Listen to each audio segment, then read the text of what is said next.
Let me give you a little background on the topic. This year's proposition is that design matters more than math. It's a pretty strong argument to be made for the math team over here on my right. Math is proof. Given enough data, and today there's an abundance of data, we can know. And Stewart Brand once said, the right information in the right place just changes your life. Properly harness the power of data analysis and modeling can fix cities, predict epidemics, revitalize education. Abused, it can invade our lives, undermine economies, and steal elections. Surely the algorithms of big data matter, and that's what this team would like you to believe. But your life won't change by itself. Bruce Mao defines design as the human capacity to plan and produce desired outcomes. Math informs, but design compels. Without design, math can't do its thing. Poorly designed experiments collect the wrong data.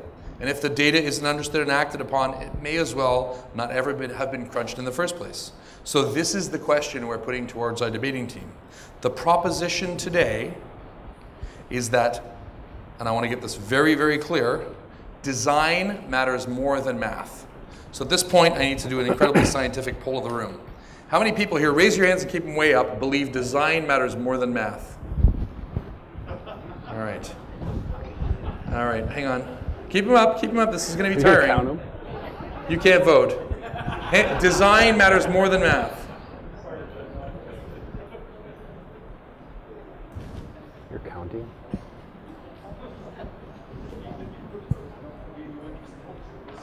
We should do like how much noise. I count about 45. Those of you coming in, raise your hands if you think design matters more than math, and get here on time next time. Raise your hands if you think design matters more than math.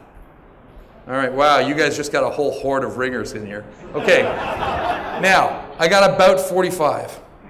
Raise your hands if you think math, if you disagree, if you think math matters more than design.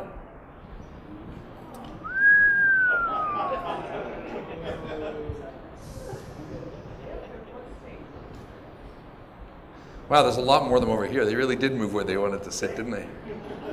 You know, this is good. The two hands, look, two hands, I can count too, you know. Math is, I'm on the math side too. All right, that's about, I got about 40. All right, see ya. Yeah, anybody want to second that? I think it's about 45 to 40. I think, okay, so I'm going to vote, like I said, this is the most, at a conference where we deal with data collection, it should be obvious what the real problem with data is right now. Collection matters more than math or design. All right. So, opening up on our left, we have two teams. I'll introduce the teams over here. Monica Ragati. Dr. Ragati is a senior research scientist at LinkedIn with a background at Carnegie Mellon, IBM, and AT&T. And Dr. Alexander Gray, who's been working on big data problems since his time with NASA in 1993. Pretty good people for that argument. Over on my left, Julie Steele is the editor of Beautiful Visualization and co-author of Designing Data Visualizations. She's the curator of the Data Visualization Showcase, the design track that she hosts here. She's also the chair of Strata RX. And Clear Story Data's Douglas Vandermolen, who formerly led user experience for Google Analytics and a variety of other Google products, both ably equipped to talk about design. So would the first person on the design team like to tell us in 4 minutes or less why design matters more than math? Sure. So I'm going to start. All right. So design matters more than math. I think if we look around the conference, it's pretty obvious we're investing very heavily in math or technology. And that's great. And I sort of liked it. If you went to my talk yesterday, when I came out of Google and I looked around in the big data market, it sort of felt like an old cell phone. So if I could use images, imagine those big cell phones, you know, those big brick cell phones. It has very promising technology that we know could someday change the world. But I think it was pretty obvious when people were using that device, they knew there was something more to this, like something else had to change. It really wasn't fitting in the lives of people using it. The same way, I think that's where big data is. Now, appropriately so, a lot of people in this room, in this conference, and in Silicon Valley in general, are solving very hard technical problems.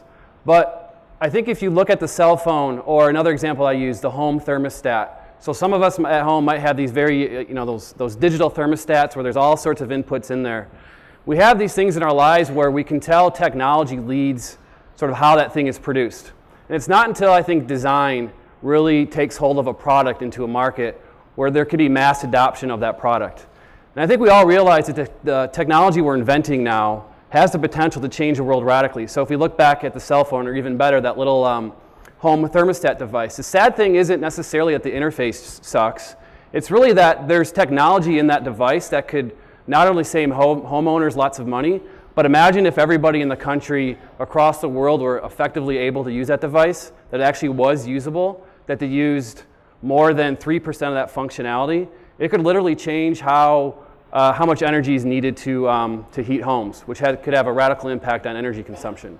So in the same way, if we want our big data technology to exist beyond this room, beyond this conference, beyond Silicon Valley, I think you really have to have a firm understanding of all the necessary inputs to make these things work in people's lives, and that's where design comes in. One other thing too is we have to imagine design is more than just sort of what happens on the surface. I think sometimes we think design is just about how pretty a graph is, or what color, or what color a visualization uses, or if an interface has rounded buttons. Design is a lot more than just that. In fact, if you imagine sort of designing a home, so if you built a home recently, it's like saying, application design, if you think application design is just about color and how a graph looks, it's like saying designing a home is just about picking out the color of a carpet, or what color your walls you want, or what hardware you're using in your kitchen. But really, if you're going to design a home well, you have to understand the needs of the family that's going to live there. Do you have kids? Are you going to have more kids than you have now? How do you want the rooms configured? Where is the light coming in? And that's where design could help big data shine, which is understanding who's using the product, where they're using it, where there's silos within an organization that could use data. And so if we really want to unlock the power of big data, you have to utilize design. All right. Nicely done with a minute to spare, so well played. Who of you is going to start? All right. Alex? Well, can you hear me? Okay. I am, in fact, a big believer in design, but we won't mention that for now. I do like math. As a... Right. We're out here. I am also a rabid and loyal member of Team Math as a professor of machine learning and efficient algorithms. So why math? Well, math... Okay. Math can do magic that you basically can't do in a purely human way. One of the things I'm kind of proud of, in 2000, we were looking at a problem in astrophysics. We needed to compute a certain statistic. Turns out to be critical in astrophysics. We made it 10 to the 9 times faster with a faster algorithm. There's no way you can do that with anything human unless you get 10 to the 9 humans and you make them each do a piece of the computation or something. Google is magic.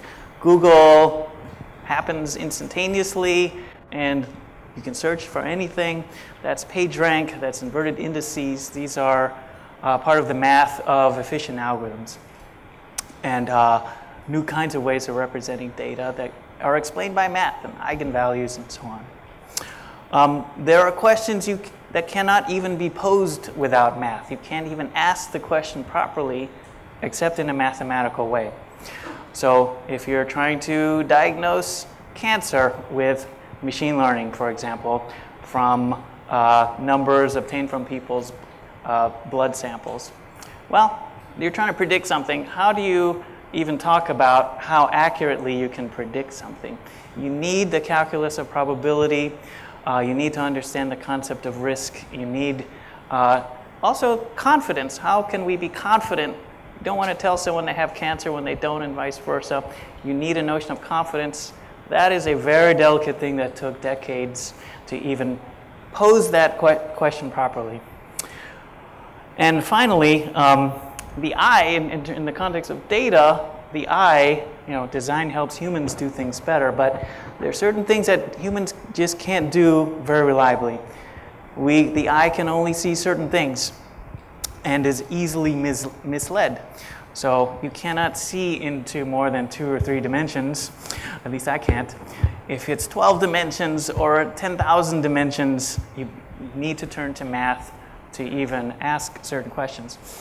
And finally, even when you think you can see your data in 2 or 3 dimensions, there are patterns that you're going to see that aren't actually there because your eye is too well trained to see patterns, and it will be misled quite often. All right, with a minute to spare, well done. Julie, How do you feel about this design math debate? I would point out that nobody is saying that math doesn't matter. We're simply saying that design matters more.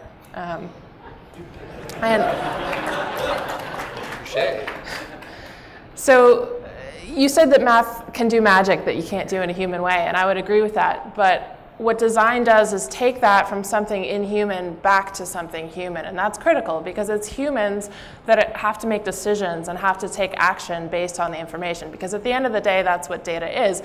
It's information, and what use is it if you can't then change your behavior or adjust based on that information? And who's doing that? It's humans most of the time. Sometimes it is machines, typically guided by humans or built by humans. At the end of the day, information is a human thing. So math can do magic that humans can't do, but at the end of the day, design is the language that translates that back into something actionable by people. And that's why it matters more. You also mentioned that certain things humans don't do reliably. The eye can't see certain things and is easily misled. Well, yes, exactly, precisely. That's why we have to design to take that into consideration. We also can't jump 20 feet in the air. That's why we build stairs. Design is the mental stairs that lets us get where we need to go. You have plenty more time. More time. You want me to keep going? Yeah, sure. We've debated before, haven't you?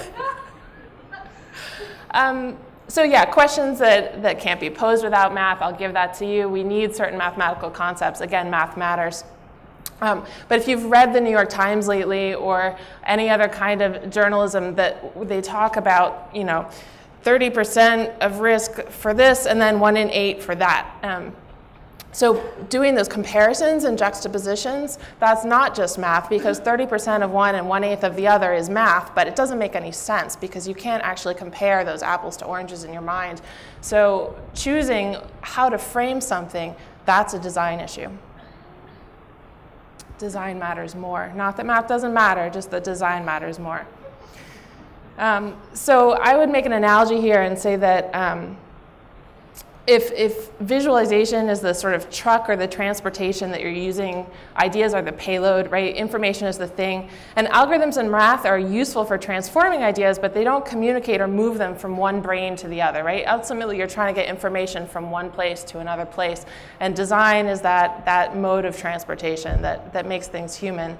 And that's why it matters. I'll stop there. I'll yield the balance of my time. Well yielded. All right, Monica. Well, it's great to be here defending math's honor. After all, I'm a data scientist, and my background is in applied machine learning, and even my license plate is this very obscure math pun. So it made sense that I was going to be on the side of math on this one. And after having that discussion with Alistair, I've been thinking about it, and I noticed something. I noticed that I was spending a lot of time at work talking to data scientists and telling them to visualize their data, to clean up their charts and graphs, to make them simple and easier to explain and to digest, and to make sure that the data products that they're working on, like recommender systems, to make sure they're well designed so they speak to the user. So that gave me pause, right? And it made me wonder, well, wait a second, does design matter more than math? So I thought about it, and then it dawned on me. I keep pushing design because the substance is already there. Scientists and engineers spent a lot of time, months or maybe years, putting together those data products or building those visualizations, the background of that visualization, the back end of that visualization. So by the time we got around to it, the substance was already there. So that substance is math, right? It's the algorithm that powered those recommendation systems. It's what makes science fiction reality. It's those Arduino robots. It's space travel, right? It's why we live in the future. And that's why we're all here today at Strata. And as Alistair mentioned, that's how we're going to decide who wins by counting, right? So it's true. It's true. Yeah, and it's the language we use to understand the universe around us, right? It's how we communicate across time, across languages, across cultures. And math is substance, and substance is what matters more. All right. Some good opening arguments. So it's time for rebuttal, starting with you, sir. Yeah, so maybe I'll start where Monica left off, where math is substance. And I agree it's substance. But I would say, though, sort of back to my original point, if we want that substance to live in this world in a meaningful way, beyond the brilliance of the folks over on this side of the room, really normal people, or people who don't get that, they don't really want to see that substance. They want to see that substance embedded in something that works in their lives. So if we want people who don't understand big data or don't understand the advanced algorithms we're all inventing every day, which are very important, and we want them to actually utilize that, that's when we have to surround those things with good design. Right? And it's not just the interface, it's understanding where those fit in the lives of those people, where we can put those algorithms to make them more successful in their job. Whether that's predicting how customers are going to buy their product, or whether it's predicting when the next outbreak of a flu is going to be, or something like that, you have to really embed that in a meaningful designed application for people to use that. The other point I want to say too is the whole predictive analysis thing. So I did a lot of work actually in Google Analytics around this, and I would say, if you just took a pure predictive analysis and it has all these confident intervals, that was one of the hardest things I designed, is how do you effectively communicate to the people?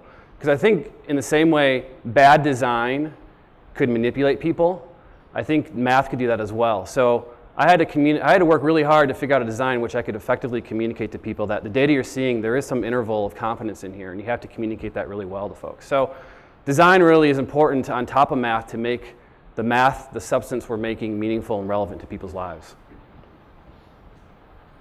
That's it? All right. Wanted to make sure. You still had 18 seconds left. I was like, right. I'm amazed. Usually I do this. And that's why design is better than math. That's right. Usually people are like crushing each other and using up their time. So, all right, who's going to rebut this one? You want to take that next? All sure. Right. So, sure, design is important on top of math, but the question is, which is more important? So, Google search. Would you rather have Google with a great interface, beautiful interface, simple, but there are 6 humans behind it and 3 chimpanzees?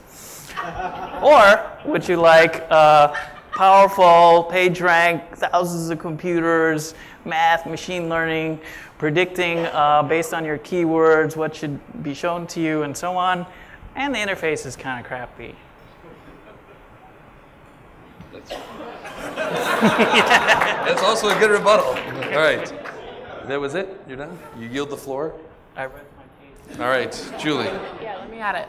All right, so let's start with math is universal. It's how we communicate across time and cultures. I call, what's a word that I can use on tape? I call bunk on that. It's not universal. There are cultures that have words for 1 and 2, and then more than that. There are ways of counting in different cultures that are certainly not universal. Design, however, cognitive visual perception, contains principles that are universal. We know that the Gestalt principles of grouping and ranking, size ranking, things like that, those are universal across cultures and tribes and time. So I would say if you're gonna try to argue on what's more primitive, design wins every day. I would also say, Alex, to your point, all right.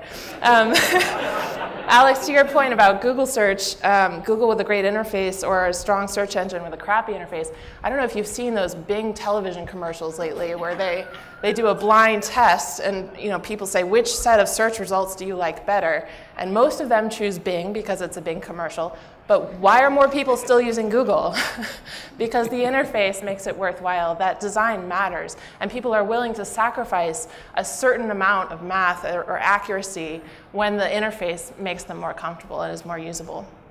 And I know I have 30 seconds left, but I'll end there. Wow. Well, can I use those 30 seconds? You may use those 30 seconds. So being a former employee of Google, I also know that they put a huge investment in what seems to be a simple interface into the design of that. So simplicity isn't no design. In fact, you could characterize some of the best designers in the world really embrace simplicity. In fact, Dieter Rams, who's probably one of the most iconic designers in the 1950s, his influence is seen today through Apple and the iPod.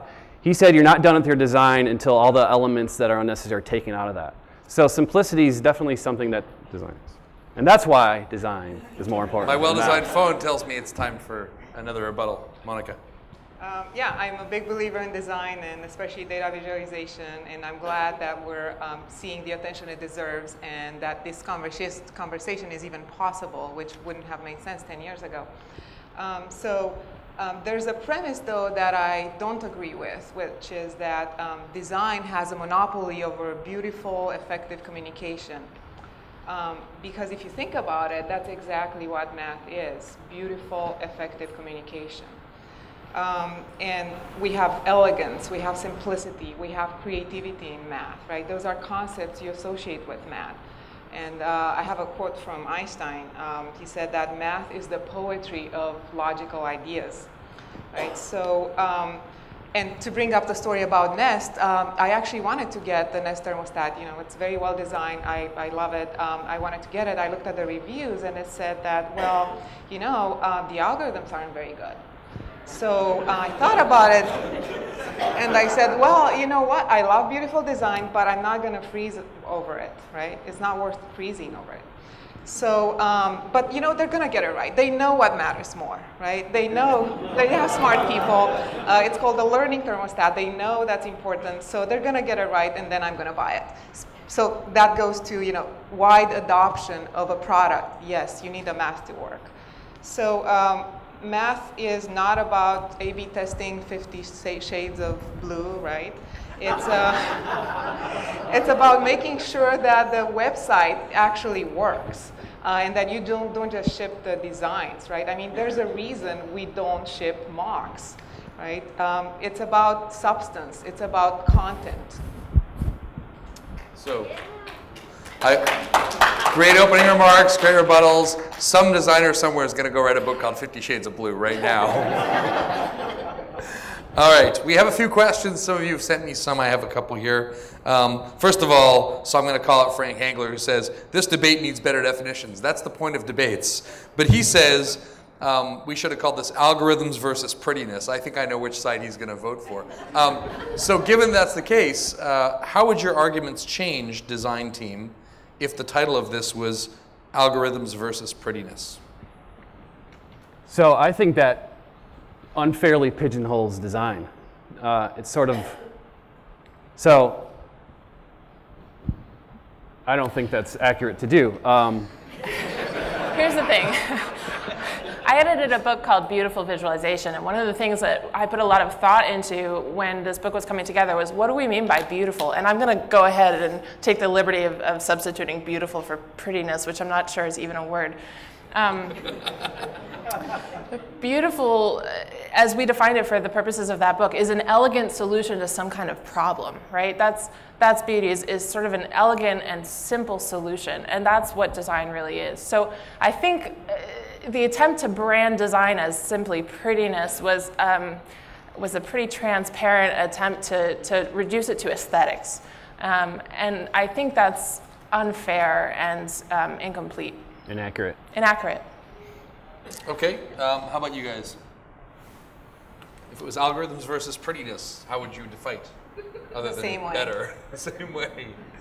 Do you think it's an unfair characterization to say that design is just prettiness? Yeah, I mean, as a big believer in data visualization, I definitely agree that it's important to have that around. But still, math matters more because it's substance. All right. So let me ask you this question. How does design influence the formulation of mathematical algorithms? Taking the other side here, we always look for reducing something to an elegant equation, for example. Is that just design at work in math? And if so, does that mean that design is an inherent part of the mathematical principle? You want to take that, Alex? Absolutely true. Elegance is we all know as programmers, actually has functional value. It leads to fewer bugs. It leads to greater understanding of code. in the end, greater longevity of code. So it is true that programmers and mathematicians are the best ones, the great ones, are designers in the language of or whatever, computer language or the language of math. So yes, absolutely. Yeah.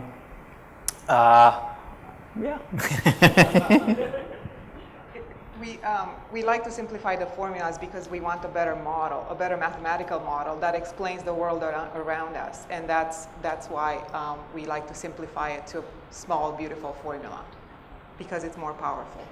But I have to say the difference is that, oh, go ahead. We can say that? No. Okay. The difference is that it is grounded in something quantitative in the end, and that allows you to know whether you're doing better or not. Your intuition, if you're really smart, is great, but even when you're really smart, may not be right. So we are aided in our kind of design by being able to quantify whether something is better. All right, design guys. What about the idea that elegance in math is a form of design, and you are looking for elegance, which is an aesthetic concept? I would say, yeah, we're reaching some common ground now, because I would agree that it's certainly possible to reach elegance in math, and that is ideal. I love the idea that the best mathematicians are designers. I would agree with that. And honestly, the best designers are mathematicians. We have certain principles like the golden ratio, where the best design does employ math. So I'm all for a marriage of these two, but if we're being forced to choose between one or the other, or to rank one above the other, I still have to go with design every time. Monica brought up an interesting point about models and trying to get to a simple, elegant model. And I would say we've got this interesting problem right now, especially in enterprise. We have a lot of models that are more accurate or result in better predictive results, but we don't always know why they work. They're not transparent. We call them black box models. And a lot of times companies will choose the less predictive but more transparent model, often out of litigation fears, because they need to be able to stand up in court and defend why they've done something in a certain way. So when it comes to, we sometimes have math that is better in the sense that it's more accurate, but we can't explain it, we don't understand it. And so we actually choose the less effective math because we can see it and design around it. And that to me says a lot. Anything else? Not in 30 seconds. But. All right. So questions to the floor. I have a couple others, but I'm happy to entertain some. Anybody want to raise their hand and ask something nasty? All right, go ahead, you. So Ringer. Perhaps the argument could be, and I'll try to be even-handed, is this really about measurability? Because it seems the argument on the math side is to say, look, if you can't measure it, you can't improve it, as Calvin would say. The argument on the design side, my question is, are you claiming that design can or can't be measured? If it can't be measured, that's a very strong statement. If it can be measured, isn't it just a subset of math? So did everybody hear that? So basically, is it really about measurability? And if so, then isn't design just a quantifiable mathematical process? And if not, then that says something equally interesting. Is that fair? Yes. I'm going to let the math guys go first. So you get a PhD in HCI, human-computer interaction. Part of what you learn is you got to do a user study. You got to quantify whether your idea about whether it's better or not is true, right? It's a good idea. So actually, it turns out design is a subset of math.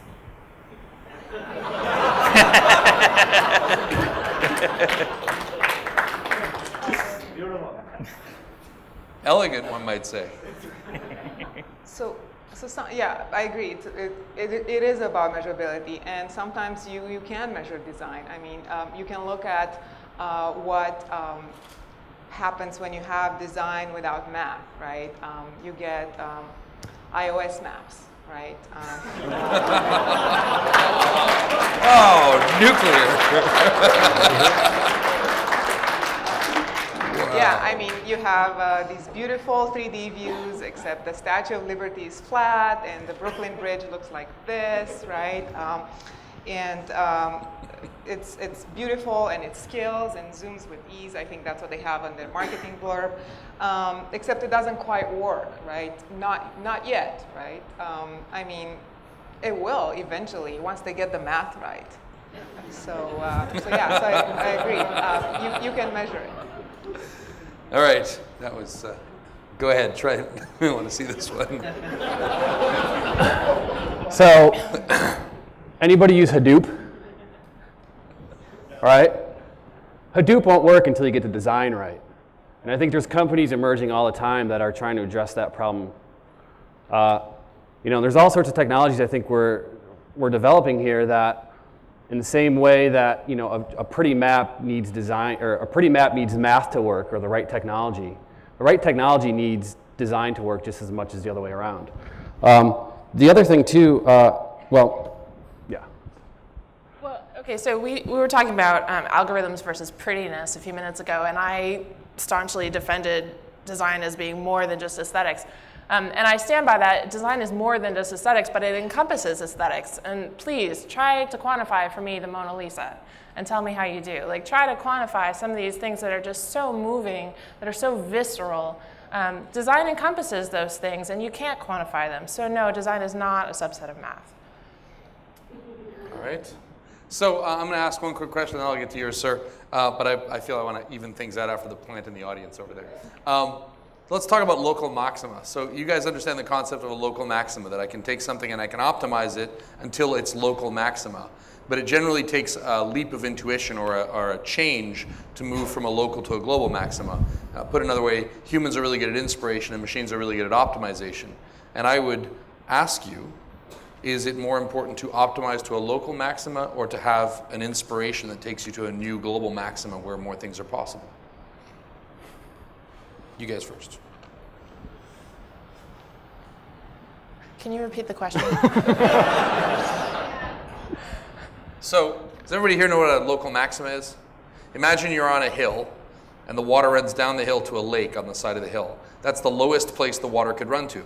But it could also run much lower down the hill to the ocean. So the lakeside, the hillside lake is a local maxima. It's a place on the side of the hill. It's the lowest place in that area. Computer algorithms tend to be really, really good at solving for a local maxima. So if I have a web page design, I can do a whole bunch of multivariate analysis and testing and optimize clicks. And the algorithm's awesome at that. But if I want to go from 8% conversion to 20% conversion, maybe I have to change my business model. And that's the thing that the local optimization won't do. So generally, from an analytics point of view, web analytics wonks look at optimization as a machine problem, but innovation as a human problem. Yeah, so I would totally agree with that. And I would point you to several historical moments in science. Because ultimately, design, I was saying design is the human element, and ultimately as humans, what we do is tell stories. And there are a few really interesting points in the history of science where the math couldn't evolve until we changed the story. So one of those was the solar system, right? Whether the Earth revolves around the sun or vice versa. For a long time, we thought we were the center of the universe, naturally. The sun revolved around us. And they were trying to figure out orbits. Ptolemy was working on this for a while. And, of course, they were also assuming perfectly circular orbits. And it wasn't until we changed the story and said, wait, no, actually, we're not the center of the universe. Maybe we revolve around the sun, that they were able to start doing different kinds of computations on planetary orbits. And it still took them a while to get away from perfectly round orbits into the elliptical ones that we now know are closer to the truth. But it wasn't until we shifted that story in our minds that the math evolved. Another point I would point you to is germ theory, right? Until we changed the story from, well, we've got these humors and we got to apply leeches, and to the idea that there was something so small that we couldn't see it that was transmitting disease. Only then could science and the math behind it really get to where it needed to be. So the storytelling and the design that allows us to think about that are the critical factor that let math go forward. The other thing too, Monica, I think, referenced 50 Shades of Blue, which I think she's pulling from the blog post that Doug Bowman wrote when he left Google. I don't know if that was it or not. Right, so Doug Bowman, if you don't know, he's the first visual designer hired by Google. And he left sort of publicly frustrated and wrote a blog post about how, as a designer, he was frustrated because Google basically took this approach where they were designing through optimization, especially on search.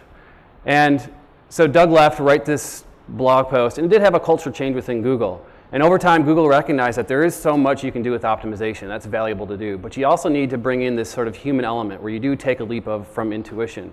And it wasn't until then, and some other things happening within the competitive landscape, that Google really understood that it needs a balance of both sort of this optimization, perhaps a math way of designing things, versus sort of the human, more intuition level. And I think Google actually shows an increase in design when it did that.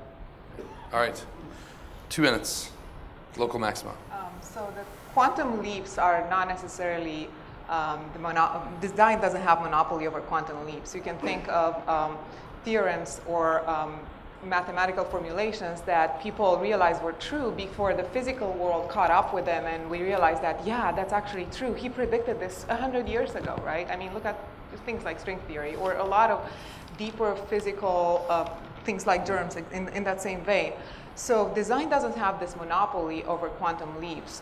Math also can offer the quantum leaps. And as far as getting stuck in the local minimum or maximum, algorithms offer a solution to that. Math has a solution to that, right? There's a bunch of things you can do to avoid getting stuck in a local maximum. You can random sample around. You can, there's simulated annealing. There's a lot of ways you can use to kind of get out of that local minimum and get on moving to discover the best possible solution.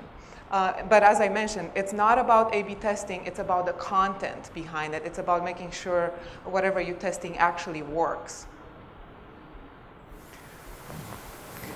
Local maxima are only a problem if your function is not convex, strongly convex. You just change to a convex function. Wow. All right, I'm going to take one more question from the floor. I got one more question here. Someone over there had their hand up first, so I'll give it to you first, sir. Go ahead.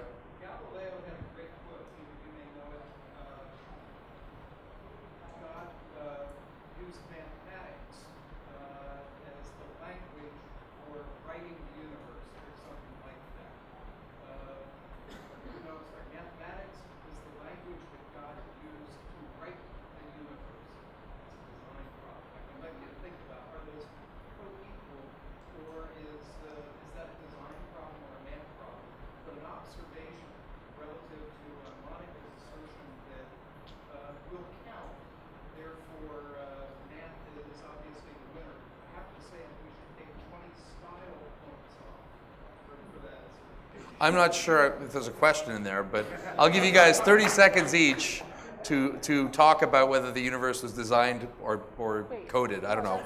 Yeah, it's yeah. So okay, I'll let you talk for 30 seconds about if mathematics is the language of design. How's that? You guys first. Well, Julie already mentioned the golden ratio, so my answer is yes. Mathematics is the language of design. If we're asking whether mathematics is the language of design, I mean, a few minutes ago we were asking if design was a subset of math. Now we're asking if math is a subset of design. So I'll say yes, sure. All right, that one was really easy. So I'm going to ask one more question. You have a very good point. I'm just not sure how to get them to hate each other over it. I have a couple more questions. One is, you guys, design hasn't really talked about, if you run an experiment and you collect crap data because your design was really bad, then your math is meaningless. Discuss. And I'll let you guys go first. I'm just quoting from Twitter here. So. Say that quote one more time. If you collect really bad data because you've designed your experiment wrongly, then the math is useless.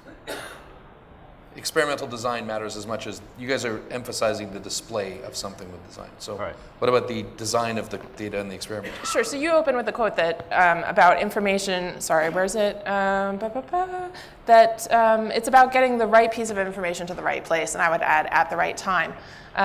So yeah, it's nice to have information, it's nice to have data, it's nice to be able to crunch it and apply algorithms to it, but if it's collected poorly, stored poorly, inaccessible at the time that you need it, it's useless. All right, design versus data. Okay. So if you designed your experiment poorly, it's because you didn't read a math book called Design of Experiments. That is an area of math, design of experiments. All right, I got one more question. Go ahead, sir. Then we'll get to rebuttals and nastiness. I'm not a mathematician nor am I a designer, but I would like to know that if I'm a person who does not know how to swim and I'm near the river and there's a mathematician sitting beside the river who tells me that the river is 3 feet average deep, can I rely on that? So I'm not a mathematician or a designer, but if I want to cross a river and I don't swim, and the mathematician tells me that on average the river is 3 feet deep, should I rely on that? Can I rely on that? Don't shoot the messenger. Don't rely on mathematicians. Right. Therefore, design is better than math. The designer would build you a bridge, you know. And use math to do it. Designers would design you a nice life jacket and they'd throw it to you and have a nice logo on it. And You're you'd going be after safe. votes one at a time, aren't you? Matthew. I agree. You can't trust averages, which is why math came up with variance, with means, and standard deviation. All right, we have, it's time for the speed round. Rebuttals, 2 each, and we start with design so that math gets the last word because we began with design. Which of you would like to go first? Weren't we rebuttaling the whole time? Yeah. Yeah, I think this you're was all rebutting. It's your rebuttal. closing So arguments. I'll go. So I'll just take the one example of Nest. So I know Nest pretty well. Google Ventures and some of my former friends and colleagues are on the Google Venture team. And they worked really closely with Nest. And Nest spent a lot of time, unlike what you might think, talking to users, right? They talked to people. They really figured out how people wanted to use Nest within their home. And I think Nest sort of got the fact that design is better than math, because they knew if they can convince people that this device was something that they really wanted, they convinced through the ease of use, the design, and it worked good enough that they always knew they could add more math on top later. And so I think that's a good example of, at least from a market point of view, they understood that people are looking for things that they want, that they crave, and Nest provided that device for these folks. All right, from the math side. Closing arguments, 2 minutes. You go ahead. So I'm sorry to have to deliver the final crushing blow, but big data is small data without efficient algorithms. In fact, data can't even be talked about properly without probability and statistics. In fact, there are no computers without math and the mathematics of computation, and programming languages are in fact math. So if big data were to have as its only basis design, well, that's the public library and a stack of books that are prettily designed. The alternative is the beautiful richness that we have here today. So, All right, wait. Julie, then you get the last word. Go ahead, Julie. Oh, I didn't realize I was going to get another last word. Sure, I would just add that we're all here in the context of big data. We're all here in the context of putting data to work for our companies and for ourselves. And that requires that it be accessible to a lot of people who have to make decisions, people who have to take actions. And the thing that makes data accessible, once you apply the math, because again, we're not saying that math doesn't matter, it's critical, but design is more critical, because once you have that information, once you apply those algorithms, you have to be able to take action on it in a timely fashion, at the right place, at the right time. And design is everything that allows you to do that and do that well. All right. Final remarks. Monica. So I started with a quote from Einstein about design, about math being the poetry of logical ideas. And I'd like to go to the opposite end of the spectrum and quote a TV show. And you might recognize this. We all use math every day to predict weather, to tell time, to handle money. Math is more than formulas or equations. It's logic. It's rationality. It's using your mind to solve the biggest mysteries we know. So that's their take on it, right? But I'm more pragmatic, so here's how I like to think about it. An iPhone without design is a BlackBerry. An iPhone without math is 2 beautiful tin cans with a string. I mean, which would you rather have, right? Thanks. All right. So thank you both for a heated debate. Let's do a little voting. So first of all, if you walked in after we started and you didn't get to raise your hand once already, please abstain from voting. You're welcome to laugh at the good parts, but don't vote twice. Or don't vote if you didn't vote before. Now, raise your hands if you believe, after all this debate, that design matters more than math. And leave them up. Design matters more than math.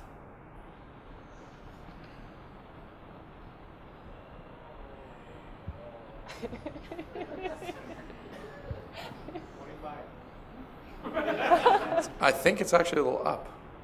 I'm counting about 50. Okay, raise your hands if you think that math matters more than design. We won. That's gone up. Either that or some people abstained the first time. I think I'm going to have to give this marginally, since I'm counting, to the math team. Congratulations, guys. All right. I want to recount. You want to recount? Design a better vote. That's right. We need a better vote. I'd like to thank our 4 participants for coming here with a lot of good humor and some great quotes and going at it. I think that now I can be biased. I think the killer blow was the Apple Maps. I think that was just deadly. So very well played, all of you. Thank you so much for joining us. We're going back to the main stage. We have the final keynote, so we'll see you there. Very worthy opponents. It was fun.